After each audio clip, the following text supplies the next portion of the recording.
So hello, welcome to JR college. बच्चों कैसे हो आप सभी लोग? आई होप आप लोग एकदम बढ़िया होंगे, आप लोग की पढ़ाई बढ़िया चल रही होगी। ठीक है। सो जैसा कि आपको पता है कि आपका फिजिक्स का पेपर हो गया है और अब बारी है आपको बायोलॉजी का पेपर देने की। ठीक है। आप लोग को मेरा स्ट्रैटेजी वीडियो मिल गया होगा हमारे चैनल के ऊपर। जैसा कि उस वीडियो में मैंने बताया था आप लोग को कि हम लोग इस 3 दिन के अंदर जमकर तैयारी करने वाले हैं बच्चों बायोलॉजी के लिए। ठीक है, ताकि हम लोग ज्यादा से ज्यादा मार्क्स सिक्योर कर सके हमारे इस सब्जेक्ट के अंदर। हमें 3 दिन मिला हुआ है। ठीक है, तो इस पूरे के पूरे 3 दिन का बेनिफिट उठाना है कि नहीं उठाना है? बिल्कुल। ठीक है।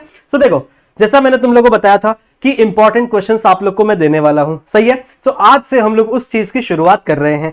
इस लेक्चर में मैं आप लोग को सारे के सारे चैप्टर्स के बच्चों मोस्ट इंपॉर्टेंट एमसीक्यूज बताने वाला हूं विद आंसर। मैं आप लोगों को आंसर ही बताऊंगा, थोड़े बहुत कंसेप्ट भी समझाऊंगा, किस लेसन से बिलोंग करता है, वो कहां से बिलोंग करता है, वो सारी चीजें आप लोग को आज इस लेक्चर के अंदर समझाने वाला हूं, बताने वाला हूं। ठीक है।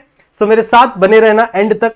इस चैनल को सब्सक्राइब नहीं किया है तो सब्सक्राइब जरूर से कर देना। ठीक है। इस वीडियो को जितना हो सके अपने दोस्तों तक शेयर कर देना, ताकि सब तक इस वीडियो, ये जो वीडियो है ये पहुंच पाए, सब तक ये सारे क्वेश्चंस पहुंच पाए। ठीक है। और आप सभी बच्चों के ज्यादा से ज्यादा मार्क्स आ पाए। वीडियो को लाइक जरूर से कर देना। ठीक है। तो चलो बढ़ते हैं बच्चों आज के इस लेक्चर में। सबसे पहला हम लोग सबसे फर्स्ट लेसन से स्टार्ट करेंगे। Reproduction in lower and higher plants की बात करेंगे। सबसे पहला क्वेश्चन मैंने क्या लिखा हुआ है, देखो। The outer layer of pollen grain. आप लोगों ने पोलन ग्रेन का स्ट्रक्चर पढ़ा ही होगा। ठीक है। पोलन ग्रेन का स्ट्रक्चर कैसा होता है? कुछ ऐसा सा स्ट्रक्चर होता है। इसके अंदर 2 सेल्स होते हैं ना बच्चों, एक वेजिटेटिव सेल, एक जनरेटिव सेल। सही बात है। तो इसने क्या बोला है? The outer layer of pollen grain is thick and made up of the complex non biodegradable substance called as dash. अब मैंने, अगर आप लोग ने मेरे लेक्चर वीडियोस पढ़े हैं तो मैंने आप लोगों को वहां पे बताया था बच्चों कि आपका जो पोलन ग्रेन है इसके ऊपर 2 मेम्ब्रेन लगी हुई होती है। पता होगा ना आप लोगों को, इस पोलन ग्रेन के ऊपर 2 मेम्ब्रेन लगी हुई थी। जो सबसे पहली मेम्ब्रेन होती है उसे हम लोग कहते हैं एंटाइन, और जो सेकेंड मेम्ब्रेन होती है उसे हम लोग क्या कहते हैं बच्चों? एक्साइन। सही है। ठीक है। तो अंदर वाली एंटाइन, बाहर वाली एक्साइन। और ये जो बाहर वाली मेम्ब्रेन है ये नॉन बायोडिग्रेडेबल है। मैंने आपको लेक्चर के टाइम पे भी बताया था कि इस दुनिया में कोई भी ऐसा एसिड नहीं है, कोई भी ऐसा एंजाइम नहीं है जो इस मेम्ब्रेन को तोड़ सके। समझ रहे हो? तो ये नॉन बायोडिग्रेडेबल किसका बना होता है? सबको पता है, ये बना होता है बच्चों स्पोरोपोलेनिन का। ठीक है। ये किसका बना हुआ है? स्पोरोपोलेनिन का। तो सिंपल सा एमसीक्यू है, ये भी आपके बोर्ड में आ सकता है। चले आगे बढ़े। नेक्स्ट हम लोग बात करते हैं बच्चों, the number of meiotic and mitotic division necessary for the development of female gametophyte in angiosperm. अब देखो, जब मैं पढ़ा रहा था तो उस टाइम पे भी मैंने आपको बताया था कि ये जो क्वेश्चंस है ये ऑलरेडी 2019 में आ चुका है।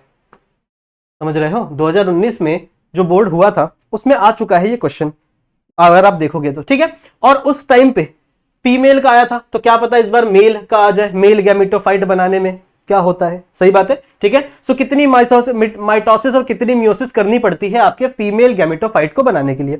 अब याद करो, फीमेल गैमेटोफाइट कहां पे बनता है? आपकी न्यूसेलस के अंदर। न्यूसेलस का एक टिश्यू होता है, उस एक टिश्यू वो आगे चल के मियोसिस करता है, एक मियोसिस करता है। सही है। जब वो एक मियोसिस करेगा तो उसके बाद आगे चल के 4 टाइप के सेल्स बनते थे। 4 टाइप का सेल बनने के बाद जो ऊपर वाला एक सेल था वो आगे सिलेक्ट होता था, बाकी के सेल्स डीजेनरेट हो जाते थे। फिर उसके अंदर माइटोसिस होती थी, अनइक्वल माइटोसिस होती थी। मैंने आपको बताया था ना कि सिर्फ साइटोप्लाज्म डिवाइड होता था, सॉरी सिर्फ न्यूक्लियस डिवाइड होता था, साइटोप्लाज्म डिवाइड नहीं होता था। तो एक बार डिवाइड हुआ 2 बने, फिर डिवाइड हुआ 4 बने, फिर डिवाइड हुआ 8 बने। तो 3 बार माइटोसिस और 1 बार मियोसिस होता था। सही है। तो 3 बार माइटोसिस और 1 बार मियोसिस, तो 1 मियोसिस एंड 3 माइटोसिस। यहां पे आंसर है बच्चों, डी इसका आंसर है। थोड़ा सा छुप गया नीचे पर कोई बात नहीं, डी है इसका आंसर। समझ में आ गया? मैंने आपको बताया था ना, एक सेल है, सबसे पहले वो मियोसिस करेगा तो 4 सेल बनते। सही है। यहां पे 4 सेल बने। फिर ये जो 3 सेल है ये डीजेनरेट हो जाएंगे, इनको यूज नहीं किया जाएगा। ये एक सेल ही आगे चल के क्या करेगा? माइटोसिस करेगा। पर कैसा माइटोसिस? सबसे पहले सिर्फ और सिर्फ न्यूक्लियस का डिवीजन होता है बच्चों। तो इसके अंदर जो एक न्यूक्लियस होगा वो 2 न्यूक्लियस बनेंगे, तो एक माइटोसिस हुई। फिर ये 2 न्यूक्लियस आगे चल के 4 न्यूक्लियस बनाएंगे, तो ये दूसरी माइटोसिस हुई। फिर ये 4 न्यूक्लियस आगे चल के 8 न्यूक्लियस का फॉर्मेशन करते हैं बच्चों। सही है ना? आगे चल के ये 8 न्यूक्लियस का फॉर्मेशन करते। तो कितनी बार माइटोसिस हुई? यहां पे फर्स्ट, सेकंड, और यहां पे हुई थी ना एक, 3। तो 3 माइटोसिस, 1 मियोसिस। तो D is the right answer. Simple है, एकदम सिंपल है। चलो आगे बढ़ते हैं। नेक्स्ट क्वेश्चन क्या है? Polygamy refer to the entry of pollen tube through. अब देखो पॉलीगैमी क्या होता है, पॉलीगैमी आप लोगों ने पढ़ा है ना कि जब मान लो ये आपका फीमेल गैमेटोफाइट है और यहां पे आपका न्यूसेलस पड़ा हुआ है, न्यूसेलस तो नहीं कह सकते, यहां पे आपका पड़ा हुआ है आपका एग सेल, ठीक है, और यहां पे आपके एंटीपोडल सेल पड़े होते हैं और बीच में दो आपके डाइपोलर सेल होते हैं ना, ठीक है। अब इनके ऊपर आएगा हमारा मेल गैमेटोफाइट। जब मेल गैमेटोफाइट इसके पास आएगा तो वो किस जगह से एंटर करता है बच्चों, हमको पता है ना कि एक ही तो जगह होती है जो ओपन होती है, बाकी तो जगह बंद है, बाकी की जो जगह है वो क्लोज्ड है ना, सिर्फ एक ही जगह होता है जो ओपन होता है, that is nothing our micropylar end. तो सिंपल है, क्या क्वेश्चन है, पोरोगैमी, ठीक है, porogamy refer to the entry of pollen group through micropyle. Simple है, चलो आगे बढ़े, चलो आगे बढ़ते। The single shield shape cotyledon is in the monocot seed is known as dash. क्या बताया, देखो अगर डाइकोटिलिडॉन की बात करें तो कुछ बटरफ्लाई शेप का होता है, मैंने आपको पढ़ाया था, एक कॉटिलिडॉन यहां, एक कॉटिलिडॉन यहां, यह आपका डाइकोटिलिडॉनस वाला प्लांट था। पर अगर मैं मोनोकॉट की बात करूं, जो कि यहां पे क्वेश्चन में की जा रही है, क्वेश्चन में मोनोकॉट की बात की जा रही है, तो मतलब एक आपका एम्ब्रियोनल स्टैक होगा और इसके ऊपर सिर्फ एक ही आपका कॉटिलिडॉन लगा होगा। इस सिंगल कॉटिलिडॉन को क्या बताया था मैंने बच्चों, इसे कहते हैं स्कूटेलम, ठीक है। So the right answer is scutellum, यानी आपका बी। सिंपल है, एकदम सिंपल है। चलो आ जाओ नेक्स्ट पे चलते हैं, ठीक है। अब देखो फर्स्ट वाला लेसन खत्म, फर्स्ट वाले लेसन से आप इतने एमसीक्यूज प्रिपेयर करोगे, बहुत ज्यादा है, सही है। नेक्स्ट लेसन पे आते हैं, हमारा सेकंड लेसन, यानी आपका reproduction in lower and higher animals की बात करते हैं। एनिमल्स में the primary sex organ in the human male कौन सा होता है, मैंने आपको पढ़ाया था ना, तीन प्रकार के पार्ट में मैंने डिवाइड किया हुआ था आपके पूरे के पूरे ह्यूमन रेस्पिरेटरी सिस्टम को। एक था मेरा प्राइमरी सेक्स ऑर्गन, सही है, फिर एक थे मेरे एक्सेसरी ग्लैंड, और एक आपका रास्ते थे ना, जितने भी ग्लैंड्स थे, जो भी डक्ट थे, एक्सेसरी डक्ट, सही है। तो ये तीन पार्ट में मैंने डिवाइड किया था आपका कौन कौन सा, मेल रिप्रोडक्टिव सिस्टम को। तो इसमें प्राइमरी सेक्स ऑर्गन किसे कहा जाता है, पढ़ाते टाइम पे मैंने आपको बताया था, प्राइमरी सेक्स ऑर्गन उस ऑर्गन को कहते हैं बच्चों जो उस ऑर्गन के अंदर गैमेट का प्रोडक्शन करे। अगर मेल का ऑर्गन है तो मेल का गैमेट बनाएगा, फीमेल का ऑर्गन है तो फीमेल का गैमेट बनाएगा, सही बात है, ठीक है। तो यहां पे मेल की बात हुई है, देखो यहां पे मेल की बात हुई है। सो मेल का प्राइमरी सेक्स ऑर्गन कौन सा होता है, दैट इज अवर टेस्टिस, ठीक है। कौन सा होता है, टेस्टिस, क्योंकि टेस्टिस ही गैमेट का फॉर्मेशन करता है। क्या होता है गैमेट, स्पर्म, और टेस्टिस ही बच्चों आपके हार्मोन का प्रोडक्शन करता है, यानी कि टेस्टोस्टेरोन का, सही है, टेस्टोस्टेरोन का फॉर्मेशन करता है। तो दोनों ही फॉर्मेशन कौन करता है, आपका टेस्टिस करता है, that's why testis is the male primary sex organ in the human being. चले आगे, ठीक है। Seminal vesicle is in dash in nature. Seminal vesicle जो होता है बच्चों, ये मैंने आप लोगों को पढ़ाते टाइम बताया था, तो इसमें ज्यादा कुछ है नहीं, आपका अल्कलाइन इन नेचर होता है, बेसिक इन नेचर होता है। बेसिक इन नेचर भी पूछा आ सकता है एमसीक्यू, ठीक है, ये भी पूछा जा सकता है। तो आपको दोनों पता होना चाहिए, या तो ये बेसिक इन नेचर या फिर आप लिख सकते हो अल्कलाइन इन नेचर, पढ़ाते टाइम पे मैंने बताया है। तो ये सारी चीजों में अपन ज्यादा टाइम वेस्ट नहीं करेंगे। नेक्स्ट एमसीक्यू पे चले। Menarche, menstrual cycle and menopause are controlled by. Menarche मतलब क्या होता है, मैंने आपको ऑलरेडी बताया था, जब स्टार्ट होता है कोई भी मेंस्ट्रुअल साइकिल की जो सबसे फर्स्ट मेंस्ट्रुअल साइकिल होती है ना किसी भी फीमेल की, उसको मेनार्क बोलते हैं। जब मेंस्ट्रुअल साइकिल एंड होता है तो उसे हम लोग मेनोपॉज कहते हैं, यहां पे देखो। और आपका कंप्लीट मेंस्ट्रुअल साइकिल, ये कौन से हार्मोन कंट्रोल करते हैं, तो सिंपल सा है, गोनाडोट्रोपिन हार्मोन। दो प्रकार के गोनाडोट्रोपिन हार्मोन होते हैं, हम लोग ने पढ़ा है ना, एक आपका FSH और एक होता है बच्चों आपका LH, पढ़ा हुआ है हम लोग ने, फॉलिकल स्टिमुलेटिंग हार्मोन और luteinizing hormone. Follicle stimulating hormone और ल्यूटिनाइजिंग हार्मोन कहां से सिक्रेट होते हैं, ये गोनाडोट्रोपिन हार्मोन कहां से सिक्रेट होते हैं बच्चों, ये हमारे पिट्यूटरी ग्लैंड से सिक्रेट होते हैं, सही है। तो पिट्यूटरी ग्लैंड से सबसे पहले निकलेगा आपका FSH का फुल फॉर्म क्या है, फॉलिकल स्टिमुलेटिंग हार्मोन। तो इसके नाम से हमको पता चल रहा है कि ये किसको स्टिमुलेट करेगा बच्चों, फॉलिकल्स को जाके स्टिमुलेट करेगा, फॉलिकल्स को ग्रो करने में हेल्प करेगा, और साथ साथ में आपका LH भी लगा हुआ रहता है, ये भी ग्रो करने में ही हेल्प करेगा। लेकिन जब आपका फॉलिकल ब्रेक हो जाता है, उसके अंदर से ओवम रिलीज हो जाता है ना, तो जो बचा हुआ रहता है कॉर्पस ल्यूटियम, उस कॉर्पस ल्यूटियम को भी बचाए रखने का काम कौन करता है, आपका LH, सही है, उस कॉर्पस ल्यूटियम को वो बचाए रखता है और उसके अंदर से प्रोजेस्टेरॉन रिलीज करता रहता है। सही बात है, तो इसका आंसर क्या है आपका, गोनाडोट्रोपिन हार्मोन। सही बात है, समझ में आ गया, क्लियर है, ज्यादा कुछ डिफिकल्ट है नहीं। Next is dash is not a permanent method of birth control. देखो ये भी मैंने आप लोगों को पढ़ाया था, 2 लेक्चर में मैंने आपको पूरा का पूरा रिप्रोडक्टिव हेल्थ वाला टॉपिक पढ़ाया था। तो परमानेंट मेथड कौन से होते थे, मैंने आपको बताया था सर्जरी वाला परमानेंट मेथड, ट्यूबेक्टमी, वेसेक्टमी होता था। सही है, और कैस्ट्रेशन तो हमारे बुक में है ही नहीं, तो इसको मैं राउंड नहीं कर रहा हूं, ये हमारे सिलेबस में है ही नहीं। सही है, तो ये दोनों परमानेंट मेथड है। पर पूछा क्या है आंसर में, आंसर में पूछा है बच्चों which is not a permanent method. जरा क्वेश्चन पे ध्यान दीजिए, यहां पर नॉट पूछा है बच्चों, कौन सा परमानेंट मेथड नहीं है, तो सिंपल है विथड्रॉवल मेथड। मैंने आपको सिखाया था ना, विथड्रॉवल नेचुरल मेथड के अंदर आता था and it is not the permanent method, क्योंकि इसके अंदर भी प्रेगनेंसी के चांसेस होते हैं, काफी ज्यादा चांसेस होते हैं, 60% के अराउंड चांसेस होते हैं। सही है, तो ये भी आप लोग ने पढ़ लिया है और ये भी मैंने आप लोग को पढ़ाया ही हुआ है। चलो आ जाओ अगले एमसीक्यूज पे चलते हैं। Now this is the third lesson, ये हमारे थर्ड लेसन का है, इनहेरिटेंस वाला। ठीक है, क्या है, in humans the sex chromosome complement is. Simple सा क्वेश्चन है, बचपन से हम लोग पढ़ते आ रहे हैं कि इंसानों के अंदर जो सेक्स क्रोमोसोम्स होते हैं उनका क्या कॉम्प्लीमेंट होता है। तो पढ़ते हैं ना हम लोग, मेल के अंदर XY होता है और फीमेल्स के अंदर XX होता है। सही है, और जब मैं ये लेसन पढ़ा रहा था तुम लोग को, उस टाइम पे भी मैंने बताया था बच्चों कि सबसे पहले आप फीमेल्स के क्रोमोसोम लिखोगे, उसके बाद मेल्स के क्रोमोसोम लिखोगे। चाहे किसी भी ऑर्गेनिज्म की बात कर रहे हो आप, चाहे किसी भी ऑर्गेनिज्म की बात करोगे, तो सबसे पहले जो क्रोमोसोम्स हम लिखते हैं फीमेल का, फिर मेल का। अगर आपके एमसीक्यूज में ऐसा भी आ जाए क्वेश्चन ऐसा, तो ये भी रॉन्ग ऑप्शन होगा बच्चों, क्योंकि यहां पे देखो सबसे पहले मेल का लिखा हुआ है ना, सो राइट आंसर इज XXXY। समझ में आ गया, सिंपल है, एकदम सिंपल क्वेश्चन, ये तो आएगा, आप करके आओगे। नेक्स्ट बढ़ते बच्चों अगले क्वेश्चन पे। A family have 5 daughter. Question जरा ध्यान से पढ़ो, ऐसे क्वेश्चंस भी आ सकते हैं application based. A family has a 5 daughter, एक मम्मी पापा है, उनकी 5 लड़कियां हैं, एंड एक्सपेक्टिंग 6th चाइल्ड। ठीक है, 6th चाइल्ड एक्सपेक्ट कर रहे हैं। वैसे करना तो नहीं चाहिए भैया, देखो इंडिया में वैसे ही बड़ा पॉल्यूशन नहीं, पॉपुलेशन बढ़ गया है, इंडिया टॉप आ गया ना पॉपुलेशन में, पर कोई बात नहीं, एग्जाम्पल है तो पढ़ लेते हैं। Expecting a 6th child, the chance of its belong to a son. ठीक है, वो जो चाइल्ड होने वाला है उसका कितना % चांस है कि वो सन होगा, मतलब लड़का होगा, कितना परसेंट चांस है। अब ये 6, ये जो 5 डॉटर है ना, इसके थोड़े भी झांसे में मत आना आप, क्योंकि ये सिर्फ ऐसा क्वेश्चन घुमाने के लिए दिया हुआ है। हम सबको पता है कि जब हम लोग इसका क्रॉस निकालते थे, सही है ना, जब हम लोग इसका क्रॉस निकालते थे, मैंने आपको पढ़ाया था ना, तो यहां पे आधे XX बनते थे और आधे XY बनते थे, याद है कि नहीं।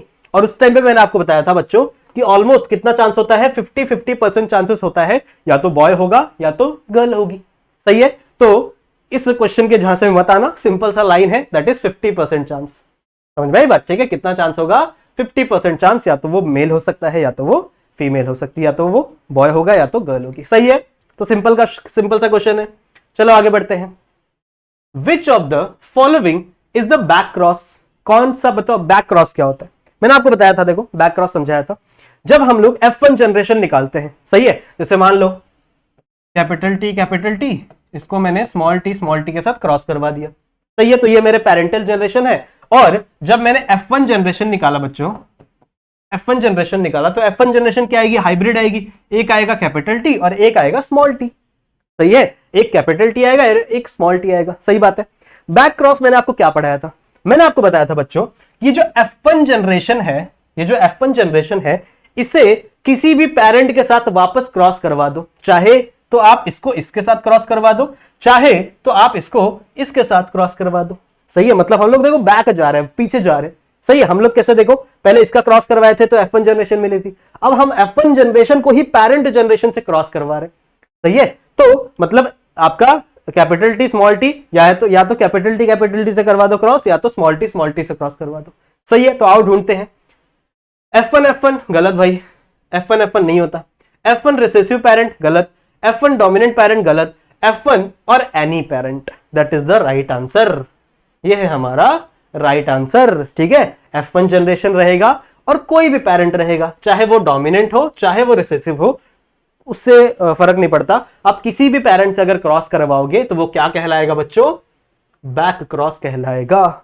समझ में आ रही है बातें, समझ में आ रही है, ठीक है। सिंपल सिंपल से एमसीक्यूज है, मैं आप लोगों को एक्सप्लेनेशन भी देता चल रहा हूं ताकि आप लोग के लिए इजी हो।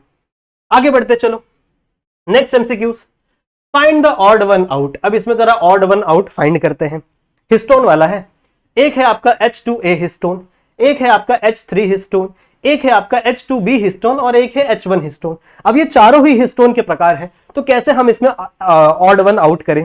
वैसे तो यहाँ पे ऑलरेडी तुम लोग आंसर दिख रहा होगा, पर मैं तुम लोगों को समझाता हूं, टेंशन मत लो। देखो मैंने आपको बताया था बच्चों, जो आपके हिस्टोन मॉलिक्यूल होते हैं वो 4 प्रकार के, नहीं सॉरी 5 प्रकार के होते हैं। तो ये सबसे पहला होता है H1 हिस्टोन, फिर दूसरा होता है H2A हिस्टोन, फिर तीसरा होता है बच्चों H2B हिस्टोन, एक होता है H3 और लास्ट होता है H4 हिस्टोन। सही है, तो टोटल 5 टाइप के हिस्टोन होते हैं। तो याद करो, मैंने आपको बताया था बच्चों कि जब आपका डीएनए बाइंडिंग होगा, जब आपका डीएनए बाइंड होगा, एक जगह पे जाएगा, तो सिर्फ ये जो 4 हिस्टोन है इन्हीं का हिस्टोन ऑक्टामर बनता है। हिस्टोन ऑक्टामर पता है ना, तो ऐसा गोला सा स्ट्रक्चर था और इसमें से 3 यूनिट थी ना, 1 2 3 और एक पीछे इमेजिन करो। समझ रहे हो ना, मैंने तुमको बताया था ना, मैं जादूगर तो हूं नहीं बच्चों, तो तुमको पीछे की चीजें भी दिखाऊंगा। पर 1 2 3 और पीछे, तो 4 यूनिट ऊपर 4 यूनिट नीचे, तो ये होता है आपका हिस्टोन ऑक्टामर। तो इसमें सिर्फ यही चारों यूज करते हैं बच्चों, आपको H1 नहीं यूज करते। H1 कहां यूज करते हैं, जब आपके न्यूक्लियोसोम बनते थे और ये दूसरे से कनेक्ट करता था, दूसरे न्यूक्लियोसोम से, तो यहां पर लगता था आपका H1 हिस्टोन। सही है, तो आपका H1 हिस्टोन थोड़ा सा अलग है बाकी सबसे, that's why H1 is the odd one. समझ में आ गया, सिंपल है, कोई दिक्कत नहीं है, ठीक है। नेक्स्ट पे चले, चलो नेक्स्ट बात करते हैं इन द डीएनए। अब डीएनए की बात हो रही है, 20 एडेनिन, सही है, एंड 30 साइटोसिन बेसिस प्रेजेंट है। एक डीएनए बच्चों है, डीएनए का मॉलिक्यूल है जहां पर 20 एडेनिन है और 30 साइटोसिन के मॉलिक्यूल्स हैं। What will be the total number of purines, what will be total number of purines basis in the given sample. अब थोड़ा सा ट्रिकी हो सकता है यहां पे तुम लोग को, पर अगर तुम लोग मुझसे पढ़े हो तो क्या दिक्कत बात है। देखो मैंने आपको बताया था बच्चों, 2 प्रकार के नाइट्रोजन बेस होते हैं, एक आपके प्यूरिन और एक आपके पिरिमिडीन। सही है, सही है। डीएनए की बात हो रही है ना, तो डीएनए में हमेशा आपका ए टी से होगा, आपका जो ए है वो टी से लिंक करेगा और आपका जो जी है वो हमेशा सी से लिंक करेगा। मतलब क्या है, ए आपका एडेनिन है तो टी आपका थायमीन है। सही है, डीएनए है दैट्स व्हाई मैंने टी लिखा है। अगर आरएनए लिखा होता तो यहां पे यू लिख देता, दैट इज यूरासिल। आप लोगों को पता है ना कि जो आरएनए के अंदर आपका जो थायमीन है वो रिप्लेस हो जाता है यूरासिल से। सही है, तो प्यूरिन्स 2 है, एक आपका एडेनिन और ग्वानिन और पिरिमिडीन है एक आपका थायमीन और साइटोसिन। अब नंबर किसका दिया हुआ है, देखो देखो किसका नंबर दिया हुआ है। डीएनए में 20 एडेनिन है, मतलब एडेनिन दिया हुआ है 20। सही है, फिर डीएनए में 30 साइटोसिन है, तो मतलब साइटोसिन दिया हुआ है 30। इसको साइड में लिख लेते हैं अपन, इट इज गिवन 30 दिया हुआ है बच्चों। और हमसे क्या पूछा है, हमसे पूछ रहा है how many number of purines, purines कितने होंगे। अब प्यूरिन्स क्या होते हैं, ए और जी, मतलब ए और जी को आप मिलाओगे तो आपको प्यूरिन्स का नंबर आ जाएगा। अब आपको एक चीज पता है, सिंपल है कि जितने साइटोसिन होंगे उतने ही ग्वानिन होंगे, क्योंकि ये दोनों एक दूसरे से ट्रिपल बॉन्ड से लिंक होते हैं। सही है, हमेशा जी सी से ही लिंक करेगा, हमेशा सी जी से ही लिंक करेगा। तो जितने साइटोसिन हैं उतने ही क्या होंगे, ग्वानिन होंगे। तो मतलब ग्वानिन भी कितने होंगे, 30।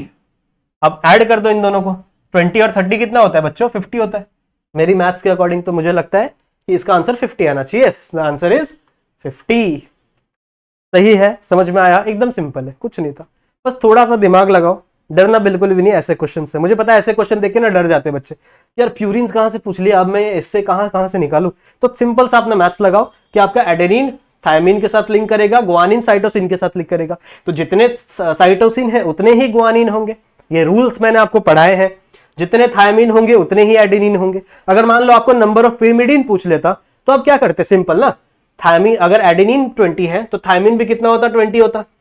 सही है, और पिरिमिडीन कितने हो जाते टोटल, ये भी 50 हो जाते, बिकॉज आपका प्यूरिन पिरिमिडीन के साथ ही बॉन्ड बनाता है। सही बात है। तो टोटल प्यूरिन्स कितने हो गए बच्चों? 50। सिंपल। चलो आगे बढ़े। Next MCQ, a template stand of DNA, ठीक है, हैज बेस सीक्वेंस CATGATTAC। थोड़ा लंबा सीक्वेंस है पर कोई बात नहीं। एक टेम्पलेट स्टैंड है डीएनए की जिसका ये सीक्वेंस है। अब अगर इससे न्यू स्टैंड बनेगी तो वो क्या होगी, जरा बताओ। सिंपल है, मैंने आपको सिखाया ना, क्या है? CATGATTAC, यही दिया हुआ है ना, एक बार मैच कर लो। CATGATTAC, सही है। अब मैंने आपको अब भी पढ़ाया कि देखो ए हमेशा टी के साथ लिंक करेगा, ऐसे नहीं बनाना चाहिए, आई बन जाएगा नहीं तो। ए हमेशा टी के साथ लिंक करेगा और आपका जी हमेशा सी के साथ लिंक करेगा। तो बना दो, अगर सी है तो यहां पे डाल दो जी, अगर ए है तो यहां पे डाल दो टी, अगर टी है तो यहां पे डाल दो ए, अगर जी है तो यहां डाल दो सी, फिर ए है तो टी डाल दो, फिर ए डाल दो, फिर ए डाल दो, फिर टी डाल दो और फिर जी डाल दो। सही है? चेक कर लो एक बार, चेक कर लो, कभी मैं भी गलत हो सकता हूं बच्चों। यहाँ पे जी, यहाँ पे टी, यहाँ पे ए, यहाँ पे सी, यहाँ पे ये वाला इसका, ये वाला, हाँ बिल्कुल सही है। तो ढूंढो ये वाला ऑप्शन कहाँ है? जी टी ए, देखो ये वाला सही लग रहा है ना, GTACTAATG, yes yes, this is the right answer, D is the right answer. Simple था, ज्यादा कुछ था इसमें कॉम्प्लिकेटेड नहीं ना, बिल्कुल सिंपल था, एकदम सिंपल था। चलो आगे बढ़ते बच्चों। Next MCQ, a unit of lac operon, lac operon की बात हो रही है, देखो यहां पे, a unit of lac operon which in the absence of lactose, क्या बोला है? In the absence of lactose, lactose नहीं प्रेजेंट है तो आपका जो लैक ओपेरॉन है वो नॉर्मली फंक्शन कर रहा है, उस टाइम पे कोई भी सेल्स, कोई भी आगे चल के प्रोटीन का फॉर्मेशन नहीं हो रहा है। सप्रेस द एक्टिविटी, सही बात है, वो ऑपरेटर की एक्टिविटी को क्या कर देता है? सप्रेस कर देता है। इसको क्या बोलते हैं? इसको हम लोग कहते हैं बच्चों रेगुलेटरी जीन, जीन रेगुलेशन, मैंने पढ़ाया ना आप लोग को। तो जीन रेगुलेशन का मतलब ही क्या होता है कि आप कुछ ही जीन को क्या करो, अलाउ करो कि भैया आगे चल, हाँ भाई तेरा काम है तो तू चल आजा प्रोटीन का फॉर्मेशन कर ले। अगर किसी चीज का फॉर्मेशन की जरूरत नहीं है तो वो जीन क्या हो जाएगा? शट डाउन हो जाएगा। वही चीज यहां पे लिखी हुई है, in the absence of lactose, अगर लैक्टोज ही नहीं रहेगा तो उसको डाइजेस्ट करने वाले प्रोटीन की क्या जरूरत, तो इसलिए उसको सप्रेस कर दिया जाता है बच्चों उस समय, समझे? उसकी एक्टिविटी को सप्रेस कर दिया जाता है, जिसे हम लोग कहते हैं रेगुलेटरी जीन। बात समझ में आ रही है? नेक्स्ट चले, dash is considered as the connecting link between ape and man, ये तो सबको पता है, ऑस्ट्रेलोपिथिकस, ऑस्ट्रेलोपिथिकस ये ना, हाँ Australopithecus is the right answer. ये इस पे कुछ एक्सप्लेनेशन की जरूरत नहीं है, ये तुम लोगों को मैंने पढ़ाते टाइम भी बताया है। सही है, चलो आगे चले, बहुत सारे एमसीक्यूज है बच्चों, थोड़ा फास्ट चलते हैं। The proportion of an allele in the gene pool to the total number of alleles in the given locus is known as, क्या बोला मैंने, जरा ध्यान से देखो। किसका प्रोपोर्शन है बच्चों? सबसे पहले alleles in the gene pool, ठीक है, जीन पूल में जितने भी अलील्स है, जितने भी अलील्स है बच्चों जीन पूल में, उसको हमने क्या किया है? To the total number of the alleles divide किया है टोटल नंबर ऑफ अलील्स से, मतलब जितने भी आपके जीन पूल में है उनको मैंने डिवाइड किया टोटल नंबर से, तो क्या मिलेगा? फ्रीक्वेंसी मिलती है ना। तो right answer is gene frequency.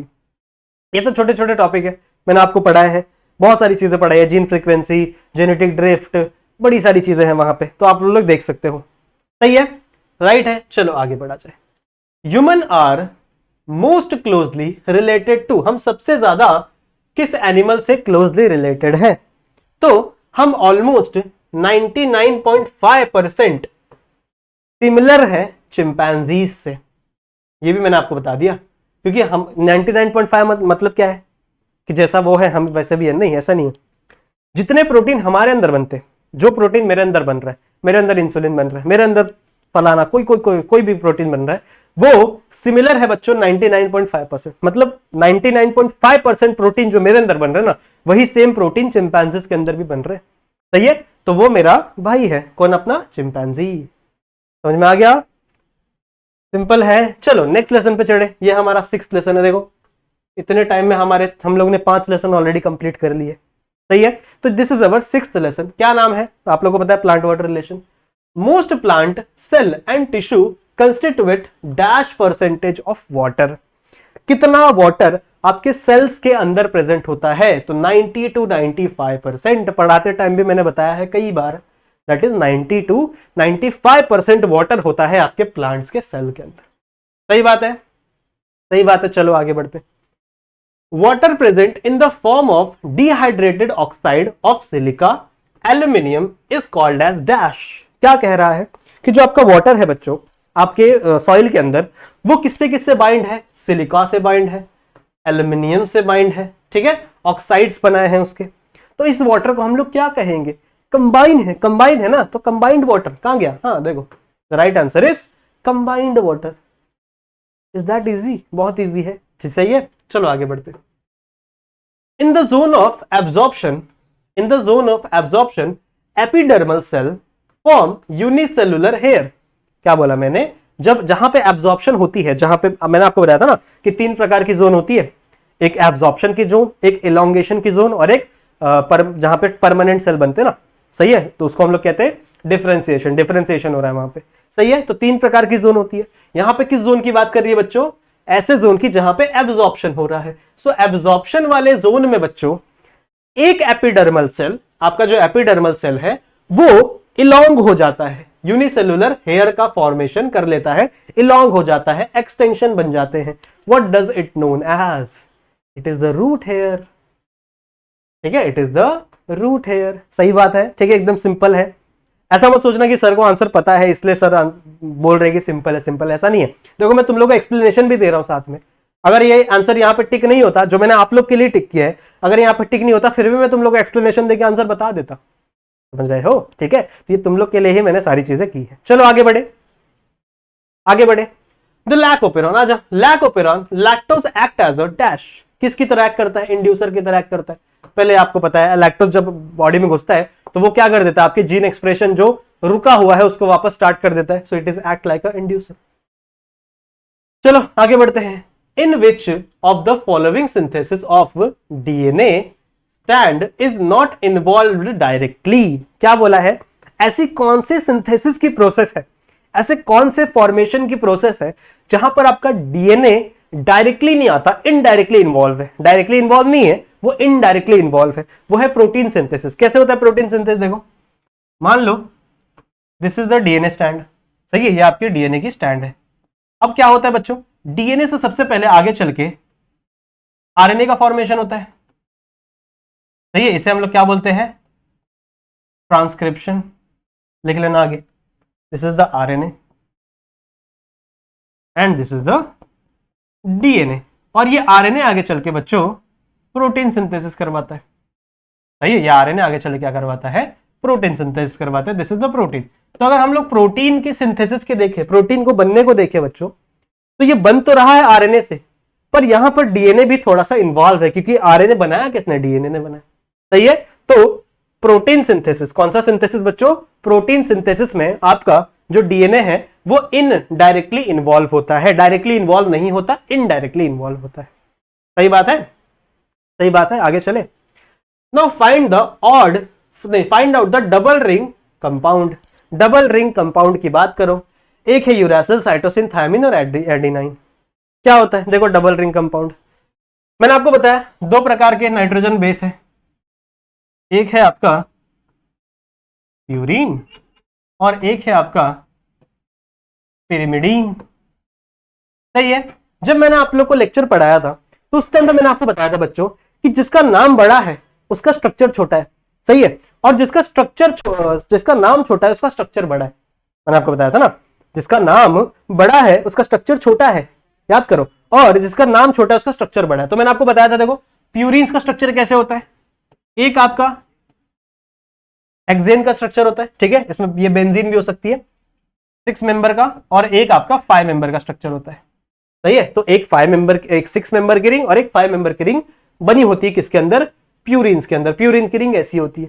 पर अगर पिरिमिडीन की बात करें तो पिरिमिडीन सिर्फ सिंगल रिंग वाला कंपाउंड है, एक ही रिंग वाला कंपाउंड है, एक ही 6 मेंबर वाली रिंग वाला कंपाउंड है, सही है। तो सिंपल सा याद रखना, जिसका नाम बड़ा है उसका स्ट्रक्चर छोटा है, और जिसका नाम छोटा है उसका स्ट्रक्चर बड़ा है, ठीक है, ठीक है। तो एक 6 मेंबर की रिंग है, एक 5 मेंबर की रिंग है, यहां पे सिर्फ एक ही रिंग है 6 मेंबर की। क्वेश्चन क्या है? Find out the double ring compound है। कौन सा कंपाउंड डबल रिंग वाला है? तो आपको पता होना चाहिए purines are the double ring compound. अब यहाँ पे प्यूरिन कौन सा है? क्या यूरासिल प्यूरिन है? नहीं। क्या साइटोसिन प्यूरिन है? नहीं। क्या थायमिन प्यूरिन है? नहीं। ये सारे के सारे पिरिमिडीन है बच्चों। प्यूरिन कौन सा? आपका एडेनिन। एडेनिन और ग्वानिन प्यूरिन होते, पता है ना। और थायमिन और साइटोसिन क्या होते हैं? आपके पिरिमिडीन। क्लियर है? सिंपल है। आगे बढ़ते हैं, चलो। नेक्स्ट क्या है बच्चों?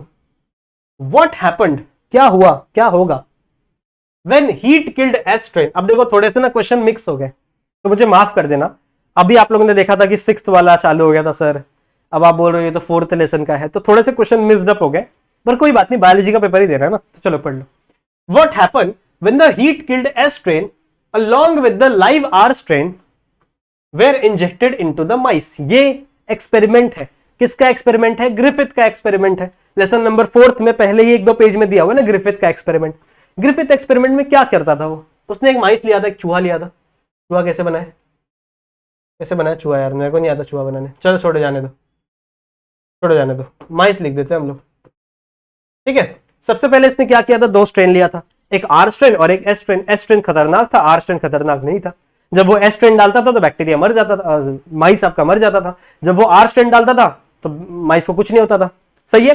फिर उसने क्या किया? उसने दिमाग लगाया, उसने एस स्ट्रेन को गर्म किया, उसने हीट किया, जिसके वजह से एस स्ट्रेन मर गया, ठीक है। और उसने आर स्ट्रेन ले लिया, दोनों को मिक्स कर दिया, सही है। और जब दोनों मिक्स किया हुआ डाला तो क्या होना चाहिए आप लोगों को दिमाग में? तो मैंने आपको पढ़ाया था ना कि आप लोग सोचोगे कि सर एस स्ट्रेन तो मर गया, जो मारने वाला था तो वो तो मर गया, तो भैया माइस नहीं मर सकता, और आर स्ट्रेन तो वैसे ही नहीं मारता है, सही है। लेकिन इस एक्सपेरिमेंट के बाद क्या हुआ था? जो माइस था उसकी डेथ हो गई थी, और जब ग्रिफिथ ने उसका ब्लड चेक किया तो उसके ब्लड में लाइव एस स्ट्रेन मिले थे। समझ रहे हो? Live S strain. Live S strain तो उसने डाला भी नहीं था, उसने तो एस स्ट्रेन मार दिया था। तभी तो उसके दिमाग में आइडिया आया था कि भैया कोई तो चीज है जो ट्रांसफर हुई है, there is something called transferring factor, सही है, कुछ तो ट्रांसफर हुआ है ना। तो क्या हुआ था? माइस बच्चों मर गया था, और उसके ब्लड के अंदर ही शोड लाइव एस्ट्रेन, उसके ब्लड के अंदर लाइव एस स्ट्रेन मिले थे। सही बात है, पढ़ाया है। चलो आगे बढ़े। नेक्स्ट है बच्चों, इन ह्यूमन बीइंग, वापस आ जाओ इंसानों पे। In human being 45 chromosomes single XXO abnormality cause. Simple सा क्वेश्चन है।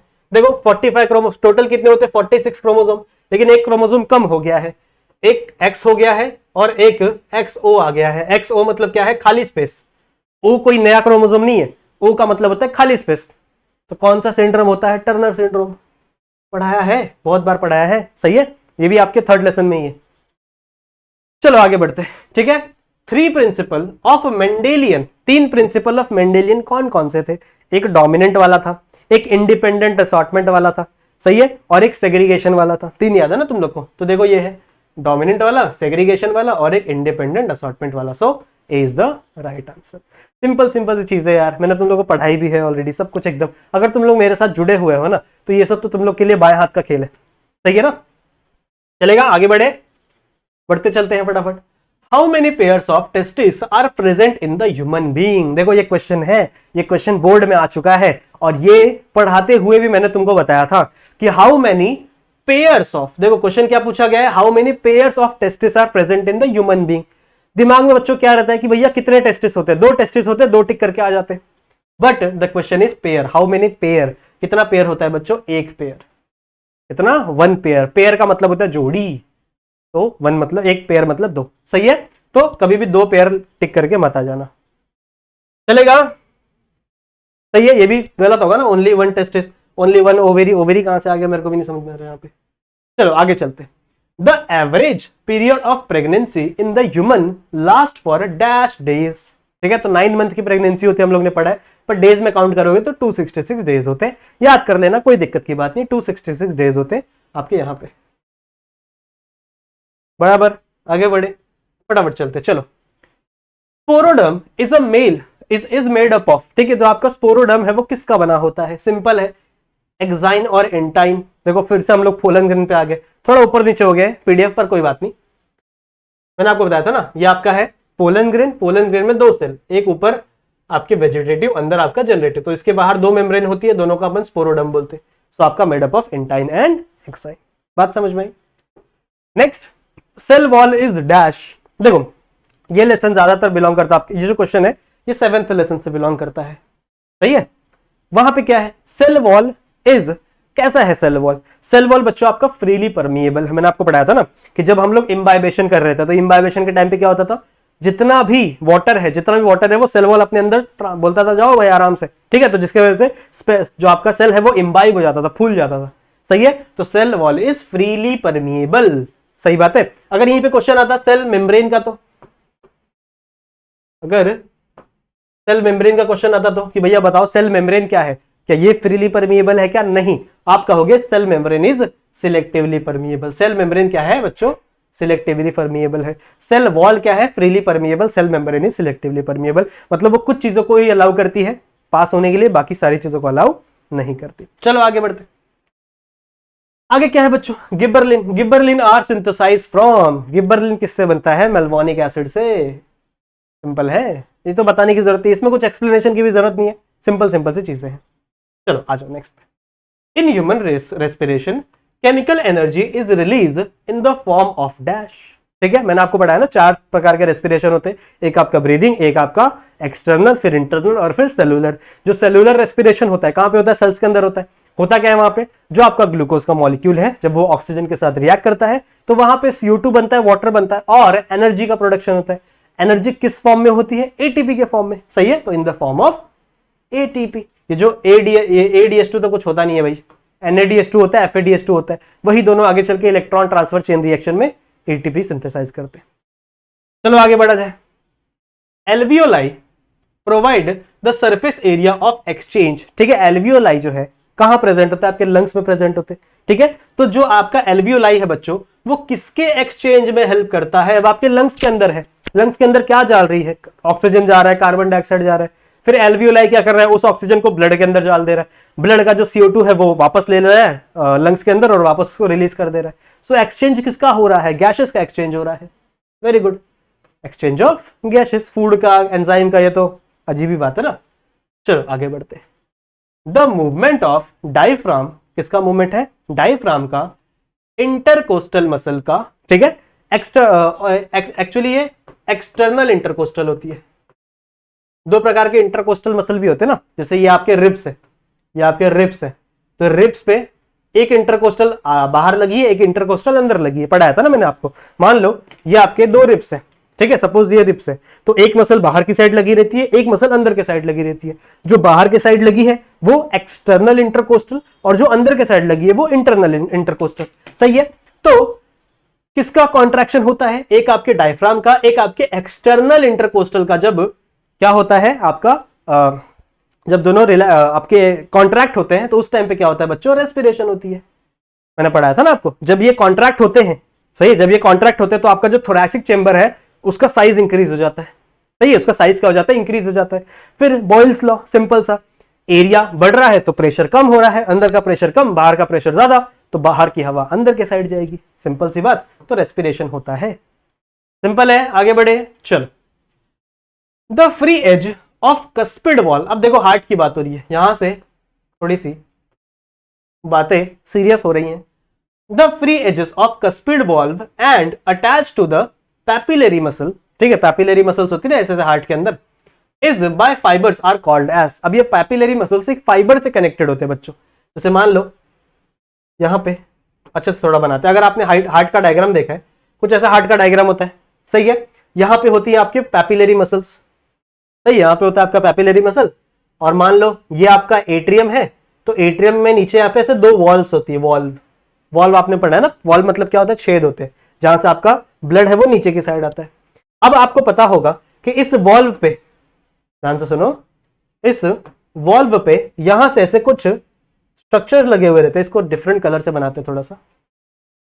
यहां देखो, यहां पे बच्चों एक अलग से कॉर्ड्स लगे रहते हैं जो क्या करते हैं? इस वॉल्व को पकड़ के रखते हैं। अगर इस वॉल्व को नहीं पकड़े रहेंगे ना तो ये ऐसे है ना, ये ऐसे साइड भी खुल सकता है, समझ लो। तो यहाँ पे ये जो फाइबर्स है बच्चों, इन फाइबर्स को हम लोग कहते हैं कॉर्डे टेंडने, ठीक है, हम लोग क्या बोलते हैं?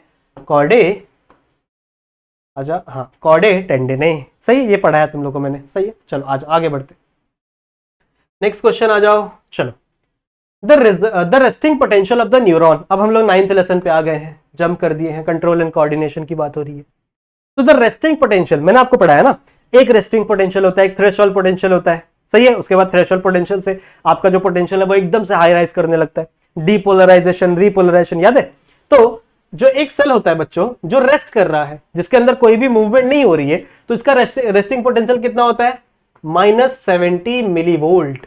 ये मैंने आपको पढ़ाया है। -70 मिली वोल्ट मतलब क्या, अंदर माइनस है ऐसा नहीं है, अंदर भी प्लस है बाहर भी प्लस है, समझ रहे हो, पर अंदर का जो पॉजिटिव इन्वायरमेंट है वो -70 है, समझ रहे हो। जैसे मान लो बाहर 100 पॉजिटिव चार्ज है और अंदर सिर्फ 30 पॉजिटिव चार्ज है, पॉजिटिव चार्ज अंदर भी है, पर अगर मैं बाहर से कंपेयर करूं तो -70 है, सही है ना, समझ रहे हो, ठीक है।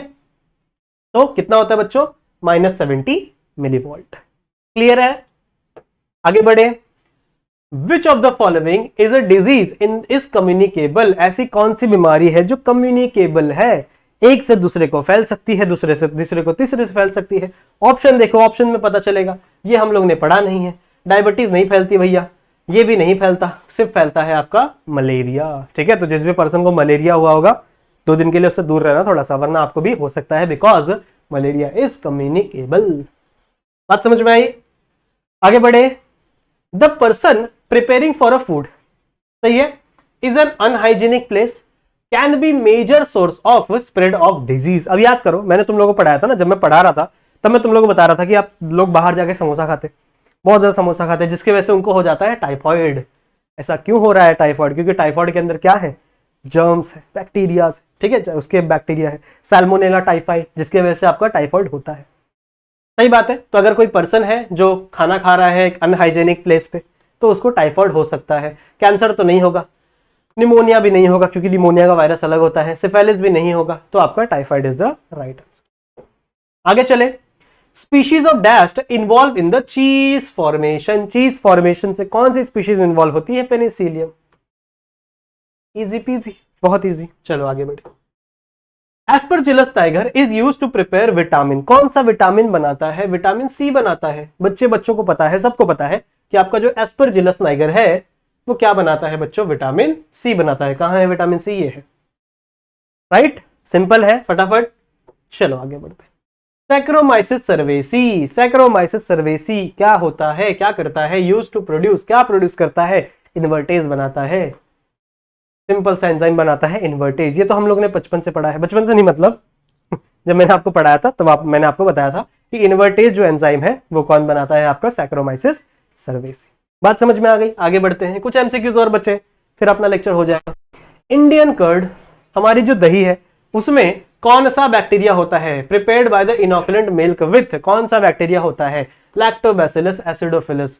एसिडोफिलस क्यों है, एसिड है जिसकी वजह से खट्टा टेस्ट आता है। खट्टा है ना भाई, क्यों खट्टा है, बिकॉज ऑफ द एसिडोफिलस। क्या करता है वो, लैक्टोज को लैक्टिक एसिड में कन्वर्ट करता है, lactose converted in lactic acid. And ये तो हम लोग बचपन से पढ़ रहे हैं कि एसिड आर सोर इन टेस्ट, खट्टे होते हैं एसिड, तो दैट्स व्हाई हमारी दही खट्टी हो जाती है। तो लैक्टोफिलस लैक्टोबैसिलस एसिडोफिलस। फिर क्या है, the technique in which the involve addition and deletion of gene is called as genetic engineering. आ गए हैं हम लेसन नंबर 12 पे, सही है, इजी है। ई कॉर इज ऑब्टेन फ्रॉम, कहां से ऑब्टेन होता है, देखो मैंने आपको नोमेनक्लेचर सिखाया है। अगर आप लोगों ने बायोटेक्नोलॉजी का मेरा लेक्चर देखा है तो बहुत अच्छी बात है, इसी लेक्चर चैनल पे अवेलेबल है। तो वहां पे मैंने आपको ये जो, इनको हम लोग रिस्ट्रिक्शन एंजाइम बोलते हैं, सही है ना, इन्हें हम लोग रेस्ट्रिक्शन एंजाइम कहते हैं बच्चों, सही है। तो रेस्ट्रिक्शन एंजाइम का नोमेनक्लेचर मैंने आपको पढ़ाया था। मैंने आपको बताया था कि नोमेनक्लेचर कैसे करते हैं। जैसे मान लो एक एंजाइम है एरिसरेशिया कोलाई, एरिसरेशिया की स्पेलिंग मान नहीं आती मेरे को, एरिसरेशिया कोलाई, ठीक है, और RY13, ध्यान से सुनो, ध्यान से सुनो, ठीक है, मैं तुम लोग को पढ़ाऊंगा अभी। ई एरिसरेशिया कोलाई, ई कोलाई, RY13। अब क्या पूछा गया है, ई कॉर्बन कैसे नोमेनक्लेचर करते हैं। एरिस, ये आपका जीनस है,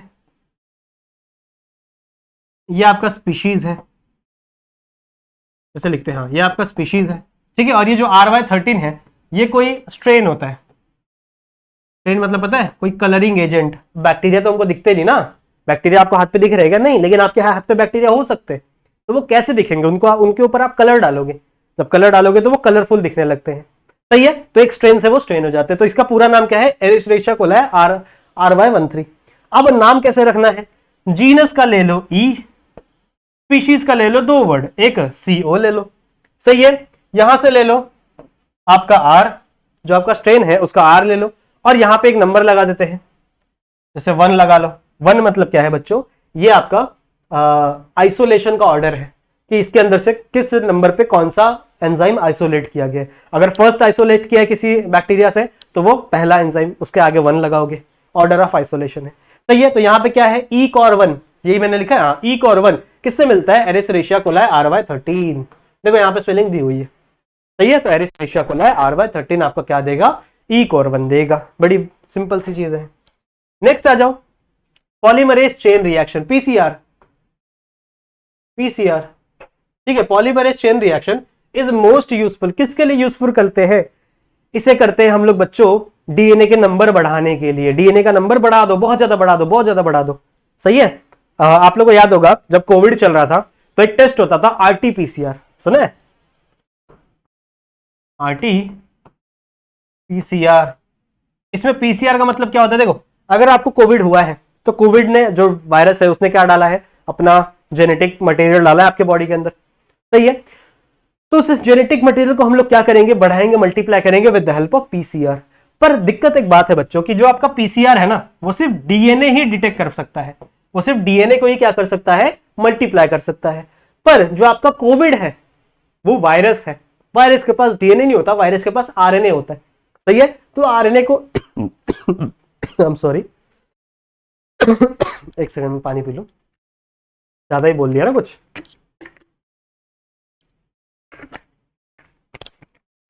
नाउ बेटर। चलो, तो मैं क्या बता रहा था, हाँ जब हम लोग ने पढ़ा है जब डीएनए से आरएनए बनता है तो इससे हम लोग क्या बोलते हैं, ट्रांसक्रिप्शन। लेकिन अगर मैं आरएनए से वापस डीएनए बना दूं तो उल्टा प्रोसेस चला दूं तो इसे हम लोग कहेंगे रिवर्स ट्रांसक्रिप्शन।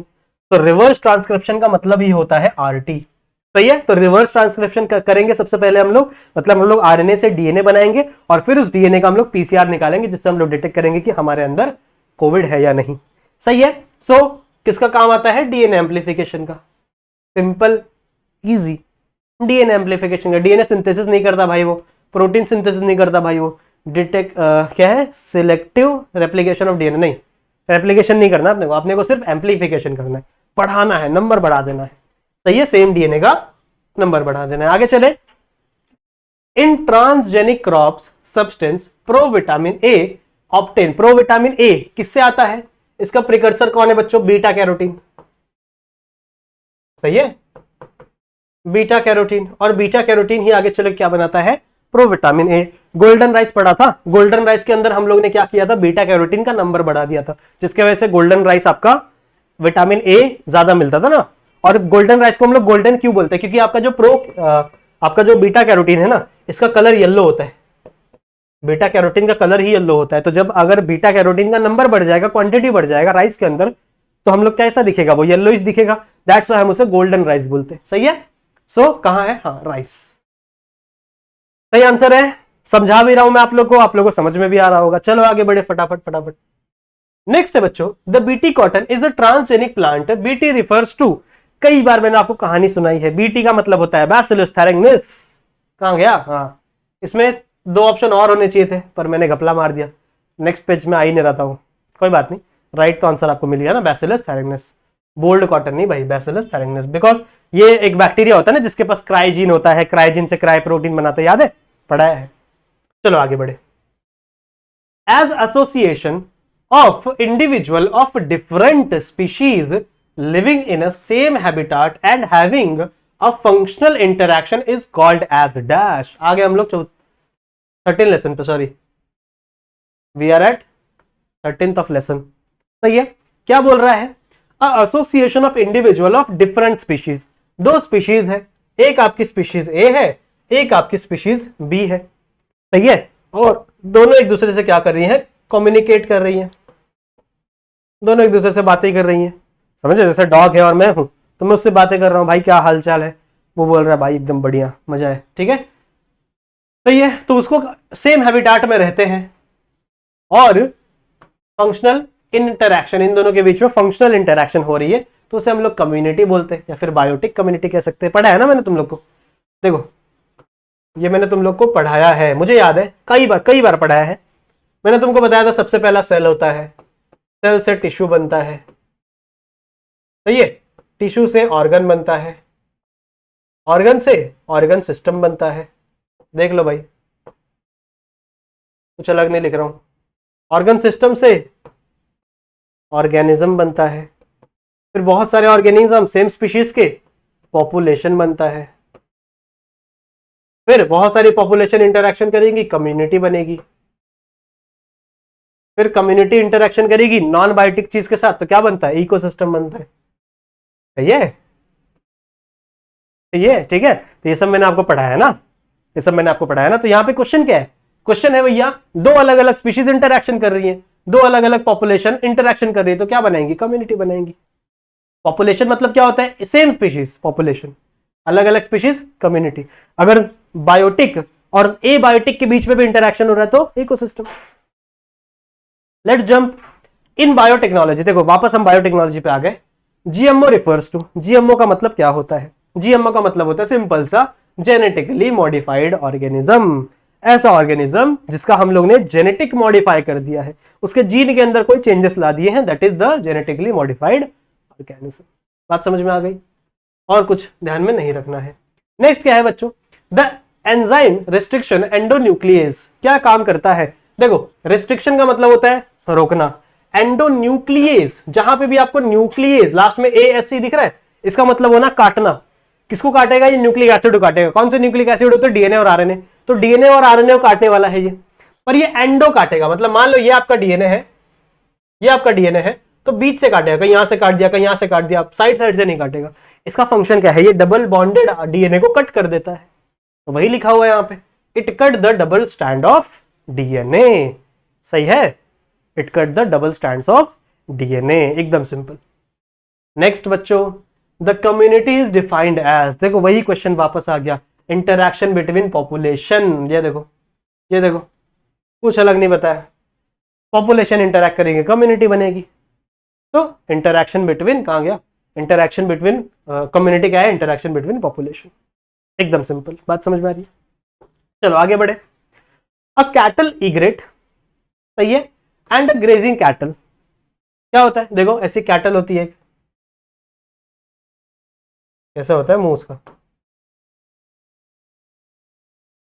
देखो कैटल बुरा मान जाएगी यार चलो कोई बात नहीं, मान लो ये कैटल है और इसके ऊपर एक पंछी बैठ गया है इग्रेट नाम का, ठीक है, एक पंछी बैठ गया है, इग्रेट नाम का एक पंछी बैठ गया है। सपोज करो भैया, मान लो मेरी डायग्राम नहीं इतनी अच्छी है, कोई बात नहीं, इसके ऊपर एक पंछी बैठा हुआ है। अब ये एक टाइप की इंटरैक्शन है, पढ़ा है ना मैंने तुम लोगों को, ये एक टाइप की इंटरैक्शन है बच्चों।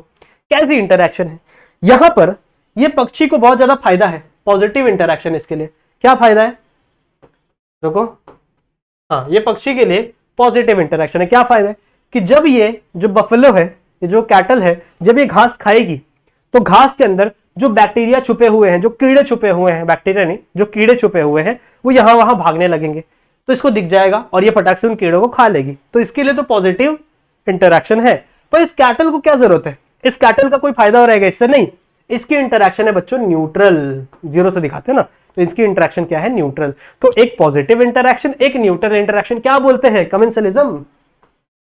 ये देखो कमेंसलिज्म, कमेंसलिज्म में होता है एक पॉजिटिव और एक न्यूट्रल।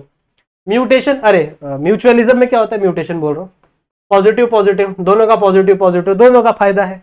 सही है, जैसे पॉलिनेशन वाला मैंने तुमको बताया था ना, कि जो बर्ड है, बर्ड या फिर आपकी हनी बीज कह लो, हनी बीज आती है फ्लावर का, फ्लावर से नेक्टर ले लेती है तो वो अपना घर बना लेंगी, सही है, छत्ता बना लेंगी, और साथ ही साथ फ्लावर के जो पोलन गेन है वो हनी बीज के ऊपर चिपक जाएंगे, तो हनी बीज है एक फ्लावर से दूसरे, दूसरे तीसरे जंप करेगी, सही है, तो उसका पॉलिनेशन भी हो जाएगा, तो प्लांट का भी फायदा, हनी बी का ही फायदा, म्यूचुअलिज्म। पैरासिटिज्म मतलब क्या है, एक के लिए अच्छी बात है, एक के लिए खराब बात है। पैरासाइट ना, मेरे बॉडी में पैरासाइट लग गए तो वो तो मेरे बॉडी का न्यूट्रिशन चबाएंगे पर मुझे तो बीमारी कॉज करेंगे, तो मेरे लिए तो नेगेटिव इंटरेक्शन है ना। और एक है कंपटीशन, कंपटीशन में नेगेटिव नेगेटिव दोनों नेगेटिव होता है, दोनों एक ही चीज के लिए लड़ रहे झगड़ रहे, दोनों मरेंगे, समझ लो। तो competition, right answer is commensalism इस केस में। बात समझ में आई? आगे बढ़े। Dodo bird, dodo bird, Steller cow and passenger pigeon are the few example of extinction.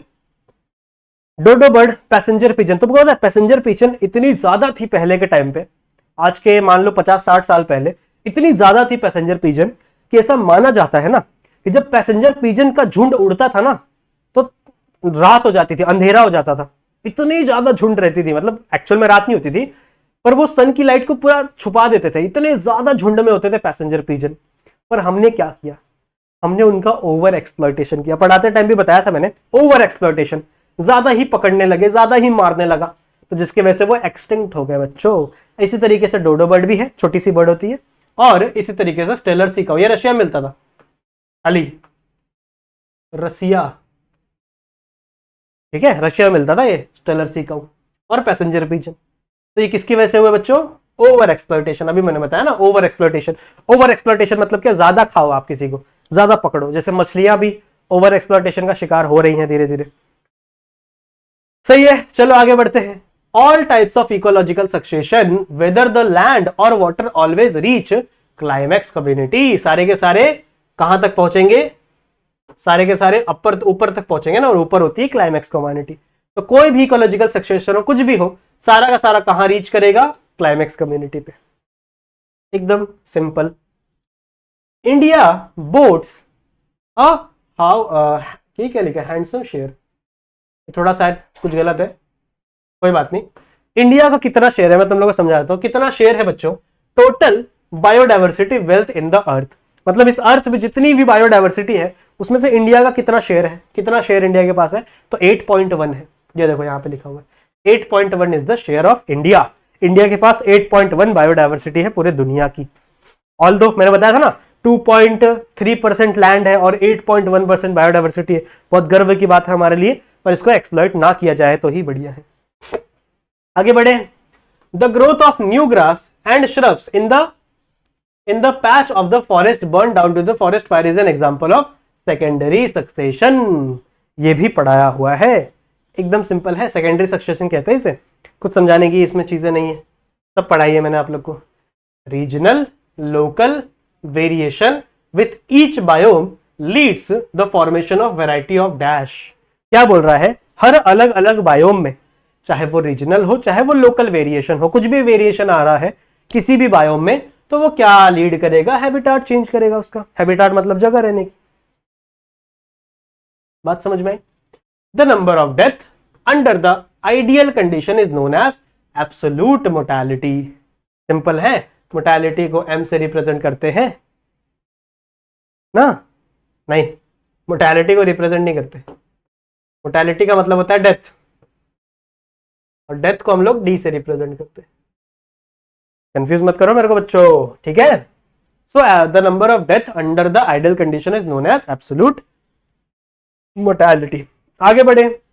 Logistic growth model पढ़ा है आप लोगों ने, तुम लोगों को पढ़ाया था ना, geometric growth model, logistic growth model. तो कहां पे होगा ये? It phase due to the initial stage. कहां पे वो बढ़ता है? इनिशियल स्टेजेस पे बढ़ता है, आगे आगे चल के नीचे हो जाता है। फिर carcinoma of the cancer. Carcinoma एक टाइप का कैंसर है जो कि किसमें होता है? एपिथेलियल सेल में होता है। सिंपल है, एकदम सिंपल। एपिथेलियल सेल के अंदर कार्सिनोमा कैंसर होता है। बड़े आगे कुछ एमसीक्यूज बच्चे हैं बच्चों। Immunity acquired after the infection is called as dash. देखो ये 9th लेसन का क्वेश्चन है। देखो मुझे पता है थोड़ा सा जो मेरा पीडीएफ मैंने जो बनाया है वो थोड़ा सा ऊपर नीचे हो गया है, पर तुम लोगों को पढ़ के समझ में तो आ रहा है ये कौन सा लेसन का है, वरना पढ़ना किस काम का। सो इम्यूनिटी अक्वायर्ड फ्रॉम इन्फेक्शन। हाँ, अगर तुमको कोई इन्फेक्शन हुआ और उससे तुमको इम्यूनिटी है, जैसे हम लोग बोलते हैं ना चिकन पॉक्स, माता आती है ना हम लोग बोलते हैं हिंदी में, चलो छोड़ो कोई वो बात अलग है। चिकन पॉक्स बोलते हैं ना, एक बार हो गया फिर दूसरी बार नहीं होता। ऐसा क्यों हो रहा है बच्चों? क्योंकि जब एक बार हो गया आपकी बॉडी ने वैक्सीन बना ली उसके लिए, अब जब दूसरे बार उसका वायरस आएगा आपकी बॉडी खुद लड़ लेगी। सो ये क्या है? नेचुरल इम्यूनिटी है, समझ रहे हैं? Naturally acquired immunity, naturally acquired immunity है। सही है, आगे बढ़े, कुछ ही एमसीक्यूज बचे बच्चों।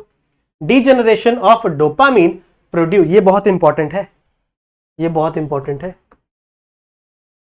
ठीक है। डीजेनरेशन ऑफ डोपामीन, अगर आपके बॉडी से डोपामीन ही बनना बंद हो जाए तो आपको बीमारी हो जाएगी जिसे हम लोग कहते हैं पार्किंसंस डिजीज। ऐसा आदमी ऐसा हिलता रहता है, समझ रहे हो, ठीक है। फिर planaria shows dash type of nervous system, ladder type of nervous system. Planaria के अंदर ऐसा होता है, लैडर टाइप, ऐसे नर्वस सिस्टम होता है, समझ रहे, ये इसके पूरे न्यूरॉन्स होते हैं, ये न्यूरॉन्स की वायर होती है और यहाँ पे सारे न्यूरॉन्स एक दूसरे से कनेक्टेड होते हैं, ऐसे पढ़ा है ना, ठीक है। So ladder type of nervous system. आगे बढ़े, the erythropoietic tissue, erythropoietic tissue मतलब क्या, आरबीसी, मतलब रेड ब्लड सेल वाला। अडल्ट मेनली फाउंड इन, कहां पे बनते हैं, कहां पे बनेंगे बच्चों, mainly in the red bone marrow, erythropoietic red वही है। And the last MCQ, the first natural cytokinesis was obtain from maize grain. देखो ये सब में तो तुम लोगों को समझाने की जरूरत नहीं है, ये सारे एमसीक्यूज समझाने की चीजें नहीं होती है, ठीक है।